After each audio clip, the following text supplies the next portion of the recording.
ಮಗ ಮಗ ಮಗ ರೀಸೆಂಟ್ ಆಗಿ ICCಯ ಬೋರ್ಡ್ ಮೀಟಿಂಗ್ ಅಲ್ಲಿ ಆದಂತ ಚರ್ಚೆ ಏನು ಅಂತ ಇವಾಗ ಈಚೆಗಡೆ ಬಂದಿದೆ. ICCನೇ ಅಫಿಷಿಯಲಿ ಅಪ್ಡೇಟ್ ಮಾಡಿದೆ ಏನಲ್ಲ ಚರ್ಚೆ ಆಗಿದೆ ಅಂತ. ICC ಟೂರ್ನಮೆಂಟ್ಸ್ ವಿಚಾರದಲ್ಲಿ ಸಿಕ್ಕಾಪಟ್ಟೆ ಚರ್ಚೆ ಆಗಿದೆ ಅಂಡ್ ಪ್ಲೇಯಿಂಗ್ ಕಂಡೀಷನ್ಸ್ ವಿಚಾರದಲ್ಲಿ ಸಿಕ್ಕಾಪಟ್ಟೆ ಚರ್ಚೆ ಆಗಿದೆ. ಸೊ ಹೌದು, ಸಿಕ್ಕಾಪಟ್ಟೆ ಪ್ರಪೋಸಲ್ಸ್ ಗಳಂತೂ ಬಂದಿತ್ತು, ಹಿಂಗ್ ಮಾಡ್ಬೇಕು ಹಂಗ್ ಮಾಡ್ಬೇಕು ಅದಾಗಬೇಕು ಇದಾಗಬೇಕು ಅಂತ ಎಲ್ಲ. ಸೊ ಅಪ್ಡೇಟ್ ನ ಅಫಿಷಿಯಲಿ ಕೊಟ್ಟರು. ಆ 50 ಓವರ್ ಫಾರ್ಮೆಟ್ ODI ಫಾರ್ಮೆಟ್ ಇದೆ, ಅದು 40 ಓವರ್ಗೆ ಸದ್ಯದಲ್ಲಂತೂ ರೆಡ್ಯೂಸ್ ಆಗ್ತಾ ಇಲ್ಲ, 50 ಓವರ್ ಫಾರ್ಮೆಟ್ ಇರುತ್ತೆ ಅಂತ. ಸೊ ಇದು ಅಫಿಷಿಯಲಿ ಕನ್ಫರ್ಮ್ ಆಗಿರೋದು. 50 over format going forward future ಅಲ್ಲಿ ಬೇಕಾದ್ರೆ ಚೇಂಜ್ ಆಗಬಹುದು, ಬಟ್ ಇವಾಗ ಸದ್ಯದ ಮಟ್ಟಿಗೆ ಅದನ್ನ 40 ಓವರ್ಗೆ ರಿಡ್ಯೂಸ್ ಮಾಡೋದು ಅದು ಇದೆಲ್ಲ ಇಲ್ಲ. ಸೊ ಈ ODI ವರ್ಲ್ಡ್ ಕಪ್ ಏನಿದೆ ಅದು 50 ಓವರ್ ಫಾರ್ಮೆಟ್ ಇರುತ್ತೆ ಅಂತ ICC ಅವರು ಕನ್ಫರ್ಮ್ ಮಾಡಿದ್ರೆ. ಅದೇ 2027 world cup. So world cup related ಅಂದ್ರೆ T20 ಆಗಿರ್ಲಿ, ODI ಆಗಿರ್ಲಿ, ಜೊತೆಗೆ ವರ್ಲ್ಡ್ ಟೆಸ್ಟ್ ಚಾಂಪಿಯನ್ಶಿಪ್ ಆಗಿರ್ಲಿ, ಸಿಕ್ಕಾಪಟ್ಟೆ ಪ್ರಪೋಸಲ್ ಗಳು ಬಂದಿದೆ ಅಂಡ್ ಇದನ್ನ ಮಾಡಬೇಕು ಅಂತ ಕೂಡ ಅನ್ಕೊಂಡಿದ್ಯಂತೆ. ಸೊ ODI ವರ್ಲ್ಡ್ ಕಪ್ ವಿಚಾರಕ್ಕೆ ಬಂತು ಅಂದ್ರೆ 2027 ವರ್ಲ್ಡ್ ಕಪ್ ಏನಿದೆ ಇದು 14 ಟೀಮು ಇರಬೇಕು ಅನ್ನೋದು ನಿಗದಿ ಆಗಿತ್ತು. ಈ 14 ಟೀಮ್ ನ ರಿಡ್ಯೂಸ್ ಮಾಡಬೇಕು ಅಂತ ಅನ್ಕೊಂಡಿದ್ರಂತೆ. ಅಂದ್ರೆ ನಾರ್ಮಲ್ ಆಗಿ ಹೆಂಗಿತ್ತು ಅಂದ್ರೆ ಮುಂಚೆ ಎಲ್ಲ 10 ಟೀಮು ಇರ್ತಿತ್ತು, ಎಲ್ಲಾರ ಮೇಲೂ ಕೂಡ ಆಡ್ಕೊಂಡ್ ಬರ್ಬೇಕಾಗಿತ್ತು, 9 ಮ್ಯಾಚ್ ಇರೋದು. ಸೊ ಅಲ್ಲಿಂದ ಸೆಮಿಫೈನಲ್, ಅಲ್ಲಿಂದ ಫೈನಲ್, ಆ ತರ ಇತ್ತು ಫಾರ್ಮೇಟು. ಬಟ್ ಈ ಸಲ 2 ಗ್ರೂಪ್ ಆಗಿ ಡಿವೈಡ್ ಮಾಡೋಣ ಹಂಗೆ ಹಿಂಗೆ ಅನ್ನತ್ರ ಎಲ್ಲ ಸಿಕ್ಕಾಪಟ್ಟೆ ಇದಾಗಿತ್ತು ಆಲ್ರೆಡಿ. ಸೊ ಇವಾಗ ಬರ್ತಿರೋ ಅಪ್ಡೇಟ್ ಏನು ಅಂದ್ರೆ 14 ಟೀಮಲ್ಲಿ ಬಂತೆ 12 ಟೀಮ್ ಆಗಿ ಇದನ್ನ ರಿಡ್ಯೂಸ್ ಮಾಡಬೇಕು, 2 ಟೀಮು ಬೇಡ ಅನ್ನೋ ತರ. ಇನ್ನ ಯಾರು ಅಫಿಷಿಯಲ್ ಏನ್ ಕ್ವಾಲಿಫೈ ಆಗಲ್ಲ, ಸೌತ್ ಆಫ್ರಿಕಾ ಜಿಂಬಾಬ್ವೆನ ಬಿಟ್ಬಿಟ್ಟು ನೋಡ್ತು ಅಂತ ಅಂದಾಗ. ಸೊ ಅದೇ 14 ಟೀಮ್ನ ಇವಾಗ 12 ಟೀಮ್ ಮಾಡಬೇಕು ಅಂತ ಅನ್ಕೊಂಡಿರಂತೆ. ಅಂಡ್ ಏನೋ ಸೂಪರ್ 7 ಸ್ಟೇಜ್ ಅನ್ನೋ ಇರುತ್ತೆ ಅಂತ, ಇದನ್ನು ಸೂಪರ್ 8 ಓಕೆ, ಸೂಪರ್ 6 ಓಕೆ, ಇದು ಸೂಪರ್ 7 ಸ್ಟೇಜ್ ಅನ್ನೋ ಮಾಡಬೇಕು ಅಂತ ಅನ್ಕೊಂಡಿದ್ರಂತೆ. ಏನೋ ಇದು ಅರ್ಥ ಆಗ್ತಿಲ್ಲ ನನಗೆ, 2 ಗ್ರೂಪ್ ಇಂದ 7 ಟೀಮ್ಸ್ ಗಳಿಗೆ ಕ್ವಾಲಿಫೈ ಆಗ್ತವೆ ಅಂತ. ಸೊ ನೋಡೋಣ ಒಂದು ವಿಭಿನ್ನವಾದ ಪ್ಯಾಟರ್ನ್ ಗೀಟನ್ ಏನಾದ್ರು ಈಚೆಗಡೆ ಬಿಡ್ತಾರೇನೋ ಅಂತ. ಒಟ್ಟಲ್ಲಿ 14 ಟೀಮ್ ಅಲ್ಲಿ ಬಂತೆ 12 ಟೀಮ್ ಮಾಡಬೇಕು ಅಂತ ಅನ್ಕೊಂಡಿರಂತೆ. ODI ವರ್ಲ್ಡ್ ಕಪ್ ನ 10 ಟೀಮ್ ಇತ್ತು, 14 ಟೀಮ್ಗೆ ಹೋಗಿತ್ತು, ಇವಾಗ ಮಧ್ಯದಲ್ಲಿ 12 ಟೀಮ್ಗೆ ಬಂದ್ಬಿಟ್ಟು ನಿಂತ್ಕೊಂಡಿದೆ. ಸೊ ಇನ್ನ ಒಂದು ಅಪ್ಡೇಟ್ ಏನು ಅಂದ್ರೆ T20 world cup related.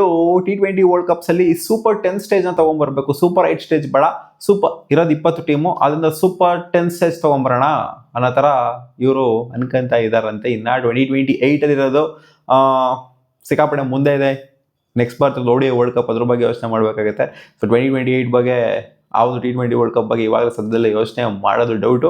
And ಈ ಒಂದು ಫಾರ್ಮೆಟ್ ನ ತರಬೇಕು ಅಂತ ಅನ್ಕೊಂಡಿರುತ್ತೆ. ಸೂಪರ್ 8 ಬೇಡ, ಸೂಪರ್ 10 ನ ತಗೊಂಡ್ಬರೋಣ ಅಂತ. ಅಂದ್ರೆ 2ನೇ ಸ್ಟೇಜ್ ಹೇಳ್ತಾ ಇರೋದು. ನಾರ್ಮಲ್ ಸ್ಟೇಜ್ ಬೇರೆ, ಸೂಪರ್ 8 ಸ್ಟೇಜ್ ಬೇರೆ, ಆಮೇಲೆ ಸೆಮಿಫೈನಲ್ ಫೈನಲ್ ಬೇರೆ ಅಲ್ವಾ. ಸೊ ಅಲ್ಲಿ ಸೂಪರ್ 10 ತಗೊಂಡ್ಬಂದ್ಬಿಡೋಣ ಅಂತ. ಸೊ ಒಂಥರ ಅದು ವ್ಯಾಲಿಡ್ ಅಂತ ಅನ್ಸುತ್ತೆ. ಒಂದು ಪಾಯಿಂಟ್ ನೋಡ್ತು ಅಂತಂದಾಗ, ಕೆಲವು ಟೀಮ್ಗಳಿಗೆ ನೋಡ್ತು ಅಂತಂದಾಗ. ಬಟ್ ಟಾಪ್ ಟೀಮ್ಸ್ಗಳಿಗೆ ಅದೇನು ಮ್ಯಾಟ್ರ್ ಆಗೋದಿಲ್ಲ. ಸೂಪರ್ 10 ಆರೋ ತೊಗೊಂಬನ್ನಿ, ಸೂಪರ್ 8 ತೊಗೊಂಬನ್ನಿ, ನಾವು ಆಡ್ತೀವಿ ಗುರು ಅಂತ ಹೇಳ್ತಾರೆ. ಅದೇ ಬಾಟಮಲ್ಲಿ ಕ್ವಾಲಿಫೈ ಆಗುವಂಥ ಟೀಮ್ಗಳಿಗೆ ಇದು ಮ್ಯಾಟ್ರ್ ಆಗುತ್ತೆ. ಸಮ್ವನ್ ಲೈಕ್ ಶ್ರೀಲಂಕಾ ಅವರು, ಇವರು, ಬಾಂಗ್ಲಾದೇಶ ಅಂತ ಟೀಮ್ಗಳಿಗೆಲ್ಲ ಇದೆಲ್ಲ ಮ್ಯಾಟ್ರ್ ಆಗುತ್ತೆ. ಸೊ ನೆಕ್ಸ್ಟ್ ಇನ್ನೂ ಒಂದು ಅಪ್ಡೇಟ್ ಏನು ಅಂದ್ರೆ world test championship related. So 3 big tournaments related update ಬಂದಿದೆ ICC ಕಡೆಯಿಂದ. ಇದೇನು ಅಂತಂದ್ರೆ ಸೆಮಿಫೈನಲ್ ಮಾಡಬೇಕು ಅಂತ ಅನ್ಕೊಂತ ಇದ್ರಂತೆ. Going forward world test championship ಅಲ್ಲಿ ಒಂಥರ ಕಾಂಟೆಸ್ಟ್ ಇವನ್ ಆಗಿರ್ಬೇಕು, ಸೀದಾ ಫೈನಲ್ ಆಡೋದು, 2 ನೇಷನ್ಗಳು ಹೋರಾಡೋದು. ಸೊ ಇದೆಲ್ಲ ಬಿಟ್ಟು ಅಟ್ಲೀಸ್ಟ್ ಒಂದು ಟಾಪ್ 4 ನ ತಗೊಂಡು ನೋಡ್ತು ಅಂತ ಅಂದಾಗ ಸೆಮಿಫೈನಲ್ಸ್ ಆಡಿಸ್ಬಿಟ್ಟು ಫೈನಲ್ಸ್ ನ ಆಡಿಸ್ತು ಅಂದರೆ ಚೆನ್ನಾಗಿರುತ್ತೆ. ಇದೊಂದು ಟೂರ್ನಮೆಂಟ್ ಒಂದು ಕಳೆನಾರು ಕೊಡುತ್ತೆ ಅಂತ ಇವರು ಅನ್ಕೊಂಡಿದ್ರೆ. ಯಾಕಂತಂದ್ರೆ ನೋಡಿ, ಟೆಸ್ಟ್ ಪ್ಲೇಯಿಂಗ್ ನೇಷನ್ಸ್ ಸಿಕ್ಕಾಪಟ್ಟೆ ಇದಾವೆ, ಅದರಲ್ಲಿ ಟಾಪ್ 2 ಕ್ವಾಲಿಫೈ ಆಗಬೇಕು ಅಂತಂದ್ರೆ ಅವರೇ ಸೀದಾ ಫೈನಲ್ ಆಡ್ತಾರೆ ಅಂತಾರೆ. ಸಿಕ್ಕಾಪಟ್ಟೆ ಕಷ್ಟ, ಒಂದು ಇವನ್ ಕಾಂಟೆಸ್ಟ್ ಅನ್ನೋದು ಇರೋದಿಲ್ಲ. ಹೌದು, ಈ ಟಾಪ್ 2 ಅಲ್ಲಿ ಇರೋಂಥವ್ರು ಡಿಸರ್ವಿಂಗ್ ಏನೇ ಫೈನಲ್ ಆಡೋದಕ್ಕೆ. ಬಟ್ ಬೈಲಾಟ್ರಲ್ ಸೀರೀಸ್ಗಳನ್ನೆಲ್ಲ ಆಡ್ತಾ ಇರೋರು ಅವರೇನೋ ಅಲ್ಲಿ ಟೂರ್ನಮೆಂಟ್ ಆಡ್ತಾ ಇಲ್ಲ, ಅಲ್ಲಿ ಬೈಲಾಟ್ರಲ್ ಸೀರೀಸ್ಗಳ ಮೇಲೆ ಅಲ್ಲಿ ಡಿಸೈಡ್ ಆಗ್ತಾ ಇರೋದು.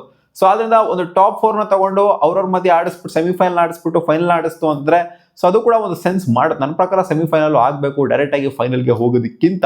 ಸೊ ಯಾಕಂದ್ರೆ ಟಾಪ್ 2 ಹೋಗ್ಬೇಕು ಅಂದ್ರೆ ಸಿಕ್ಕಾಪಟ್ಟೆ ಕಷ್ಟ ಆಗಿರು, ಹೋಗಕ್ಕೆ ಸಿಕ್ಕಾಪಟ್ಟೆ ಕಷ್ಟ.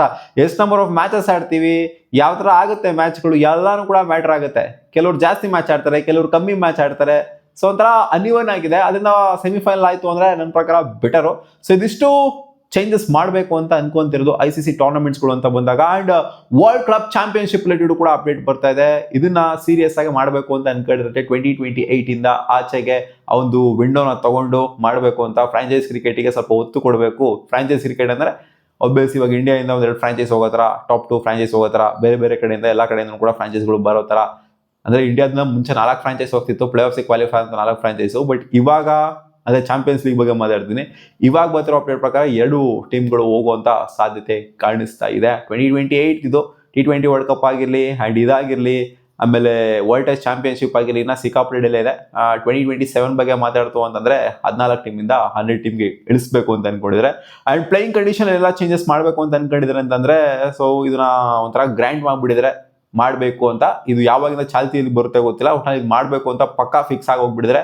ಅದೇ ಪಿಂಕ್ ಬಾಲ್ನ ಟ್ರಯಲ್ ಮಾಡೋದು, ಪಿಂಕ್ ಬಾಲ್ನ ಅದೇ ಇನ್ ಕೇಸ್ ಏನಾದರೂ ಕಂಡೀಷನ್ಸು ಸ್ವಲ್ಪ ಲೋ ಲೈಟ್ ಇತ್ತು ಅಂತ ಅಂದಾಗ ಅವಾಗ ರೆಡ್ ಬಾಲ್ ಇದನ್ನು ಕೂಡ ಪಿಂಕ್ ಬಾಲ್ನ ಯೂಸ್ ಮಾಡೋ ಥರ ಎರಡು ಟೀಮ್ ಒಪ್ಕೊಂತು ಅಂತ ಅಂದಾಗ ಸೊ ಆ ಥರ ಟೆಸ್ಟ್ ಫಾರ್ಮೆಟಲ್ಲಿ ನೀವು ಚೇಂಜಸ್ನ ಮಾಡ್ಕೊಬೋದು ಅನ್ನೋ ಥರ ಇದು ಮುಂಚೆಯಿಂದ ಬಂದಿತ್ತು ಅಪ್ಡೇಟು. ಸೊ ಅದನ್ನು ಕೂಡ ಸೀರಿಯಸ್ ಆಗಿ ಹೇಳಿದ್ದಾರೆ. ಆ್ಯಂಡ್ ಕೋಚಸ್ ವಿಚಾರಕ್ಕೆ ಬಂತು ಅಂದರೆ ಕೋಚ್ಗಳು ಹೋಗ್ಬಿಟ್ಟು ಮಾತಾಡ್ಬೋದು ಮಿಡ್ಲಲ್ಲಿ, ಯಾವಾಗ ಬೇಕಾದರೂ ಹೋಗ್ಬಿಟ್ಟು ಮಾತಾಡೋದಲ್ಲ. ಸೊ ಇಲ್ಲಿ ಬ್ರೇಕ್ಗಳು ಕೊಟ್ಟಿರ್ತಾರಲ್ಲ ಆ ಟೈಮಲ್ಲಿ ಹೋಗ್ಬಿಟ್ಟು ಗ್ರೌಂಡ್ಗೆ ಹೋಗ್ಬಿಟ್ಟು ಫೀಲ್ಡ್ಗೆ ಹೋಗ್ಬಿಟ್ಟು ಚರ್ಚೆ ಮಾಡ್ಬೋದು, ಮಾತಾಡ್ಬೋದು. ಮುಂಚೆ ಆ ಥರ ಇರಲಿಲ್ಲ, ಬಟ್ ಇವಾಗ ಒಂಥರ ಅದಕ್ಕೆ ಫುಲ್ಲಿ ಒಂಥರ ಫ್ರೀ ಹ್ಯಾಂಡ್ ಕೊಡಬೇಕು ಅಂತ ಅನ್ಕೊಂಡಿದಂತೆ ಕೋಚ್ಗಳು ಹೋಗ್ಬೋದು, ಎಲ್ಲರೂ ಹೋಗ್ಬಿಟ್ಟು ಒಂಥರ ಬ್ರೇಕ್ ಟೈಮಲ್ಲಿ ಹೋಗ್ಬಿಟ್ಟು ಮಾತಾಡ್ಬೋದು. ಆ್ಯಂಡ್ T20s ಅಂತ ಬಂದಾಗ 15 ನಿಮಿಷದ ಬ್ರೇಕ್ನ ಫಿಕ್ಸ್ ಮಾಡಬೇಕು ಅಂತ ಅನ್ಕೊಂಡಿದಂತೆ. ಒಂದೊಂದು ಟೈಮ್ ಏನಾಗೋದು ಅಂತ 20 ನಿಮಿಷಕ್ಕೆ ಸ್ಟಾರ್ಟ್ ಆಗೋದು, ಕೆಲವೊಂದು ಟೈಮ್ 10 ನಿಮಿಷಕ್ಕೆ ಸ್ಟಾರ್ಟ್ ಆಗೋದು. ಸೊ ಇದನ್ನ ಫಿಕ್ಸ್ ಮಾಡಬೇಕು ಅಂತ ಅನ್ಕೊಂಡಿದ್ರಂತೆ. T20 ಇಂಟರ್ನ್ಯಾಷನಲ್ಸಲ್ಲಿ 15 ನಿಮಿಷ ಪರ್ಫೆಕ್ಟ್ ಇಂಟರ್ವಲ್ ಅಂತ ಇನ್ನಿಂಗ್ಸ್ ಮಧ್ಯದಲ್ಲಿ.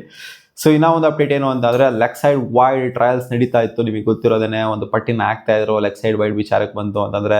ಸೊ ಸುಮ್ಮನೆ ಹೋದರೆ ಡೌನ್ ದ ಲೆಗ್ ಹೋಗ್ಬಿಡ್ತು ಅಂದರೆ ವೈಡ್ ಕೊಡೋರು. ಸೊ ಈಗ ಆ ಥರ ಅಲ್ಲ, ಇದನ್ನ ಯಾವಾಗಿಂದ ಇಂಪ್ಲಿಮೆಂಟ್ ಆಗುತ್ತೆ ಅಂತ ಗೊತ್ತಿಲ್ಲ, ಒಟ್ಟಲ್ಲಿ ಇದನ್ನ ಸೀರಿಯಸ್ ಆಗಿ ಅಪ್ಲಿಕಬಲ್ ಮಾಡಬೇಕು ಅಂತ ಹೇಳಿದ್ದಾರೆ. ಯಾವಾಗಿಂದ ಅಂತ ಇನ್ನೂ ಹೇಳಿಲ್ಲ. ಸೊ ಅದು ಯಾವಾಗಿಂದ ಅಪ್ಲಿಕಬಲ್ ಆಗುತ್ತೆ ಅಂತ ಇನ್ನೂ ಸಹ ಕ್ಲಾರಿಟಿ ಕೊಟ್ಟಿಲ್ಲ ICC ಅವರು. ಒಟ್ಟಿನಲ್ಲಿ ಇದನ್ನ ಅಪ್ಲಿಕಬಲ್ ಮಾಡ್ತಾರಂತೆ. ಲೆಗ್ ಸೈಡ್ ವೈಡ್ನ ಸುಮ್ಮನೆ ಕೊಡೋದಿಲ್ಲ, ಒಂದು ಮಾರ್ಕಿಂದ ಆಚೆಗಡೆ ಇದೆ ಅಂದರೆ ಮಾತ್ರ, ಒಂದು ಸ್ಟ್ಯಾಂಡಿಂಗ್ ಮಾರ್ಕಿಂದ ಆಚೆಗಡೆ ಇದೆ ಅಂದರೆ ಮಾತ್ರ ವೈಡ್ನ ಕೊಡ್ತಾರೆ. ಸೊ ಒಳ್ಳೆ ವಿಚಾರ ನನ್ನ ಪ್ರಕಾರ ನೋಡಿದ್ರೆ. ಬೌಲರ್ಸ್ಗಳಿಗೆ ಒಂದು ಸ್ವಲ್ಪ ಲಿವರೇಜ್ ಅನ್ನೋದು ಸಿಗುತ್ತೆ, ಸ್ವಲ್ಪ ಫ್ರೀಡಮ್ ಅನ್ನೋದು ಸಿಗುತ್ತೆ ಬೌಲರ್ಸ್ಗಳಿಗೆ. ಇಲ್ಲ ಆಗೋರು ಹಿಂಗೆ ಬೌಲಿಂಗ್ ಮಾಡ್ಬೋದು ಅಂತ. ಸುಮ್ಮನೆ ಡೌನ್ ದ ಲೆಗ್ ಹೋಯ್ತು ಅಂತಂದರೆ ವೈಡ್ ಕೊಟ್ಬಿಡೋದಲ್ಲ. ಸೊ ರೀಚಲ್ಲಿ ಇತ್ತು ಅಂತಂದರೆ, ಒಂಥರ ಸ್ಪೇಸಲ್ಲಿ ಇತ್ತು ಅಂತಂದರೆ ಖಂಡಿತ ಅದನ್ನು ವೈಡಾಗಿ ಡಿಕ್ಲೇರ್ ಮಾಡಲ್ಲ ಇನ್ನು ಮುಂದೆ ಹೋಗ್ತಾ. ಈ ಒಂದು ಬೋರ್ಡ್ ಮೀಟಿಂಗಲ್ಲಿ ಸಲ ಮ್ಯಾಟರ್ಗಳು ಡಿಸ್ಕಸ್ ಆಗಿದೆ ಅಂತ ICCನೇ ಕನ್ಫರ್ಮ್ ಮಾಡಿದೆ. ನೋಡೋಣ ಅದೆಲ್ಲ ಯಾವಾಗಿಂದ ಅಪ್ಲಿಕಬಲ್ ಮಾಡ್ತಾರೆ ಅಂತ.